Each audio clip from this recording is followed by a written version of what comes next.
NDTV मराठीनं समृद्धी महामार्गावरील सुरक्षेला धोका ठरणारा प्रकार उघडकीस आणला आणि त्यानंतर प्रशासनानं हालचाली केल्या आहेत। महामार्गाच्या कडेला जनावरं चारणं आणि सुरक्षेसाठी उभारलेल्या बॅरिकेड्सना जनावरं बांधल्याचं चित्र समोर आलं होतं आणि त्यानंतर महामार्ग सुरक्षा पथकानं संबंधितांवर कारवाई सुरू केली आहे। तसंच समृद्धी महामार्गालगत जनावरं चारणाऱ्या व्यक्तींची माहिती देखील मागवण्यात आली आहे।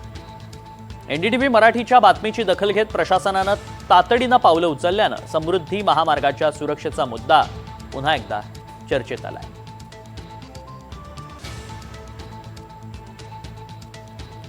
आणि या संदर्भात अधिक माहिती देण्यासाठी मोहसिन शेख सध्या आपल्यासोबत जोडले गेलेले आहेत।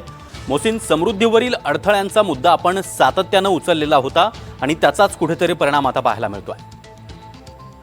सागर, आपण हे सगळं चित्र दाखवलं होतं की समृद्धी महामार्गाच्या जी बॅरिकेड आहे त्याला कशी जनावरं बांधली जातात, सोबत ज्या मेंढ्या किंवा शेळ्या आहेत ते थेट समृद्धीवर येतात। धक्कादायक हे सगळं व्हिज्युअली चित्र आपण दाखवलं होतं आणि त्यानंतर आता प्रशासन जागं झालंय। जे समृद्धीवरचं सुरक्षा पथक आहे, महामार्ग सुरक्षा पथक, ते आज वैजापूर पासून तर संभाजीनगर पर्यंत सर्वत्र पेट्रोलिंग करत होतं। ज्या ज्या ठिकाणी अशी जनावरं चारताना दिसली या सगळ्या लोकांवर कार्यवाही सुरू झालेली आहे।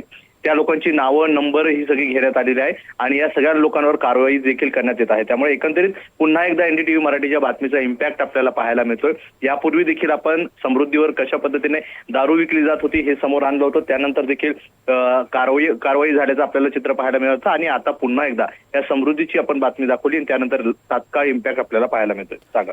नक्कीच मोहसिन, धन्यवाद या माहितीसाठी।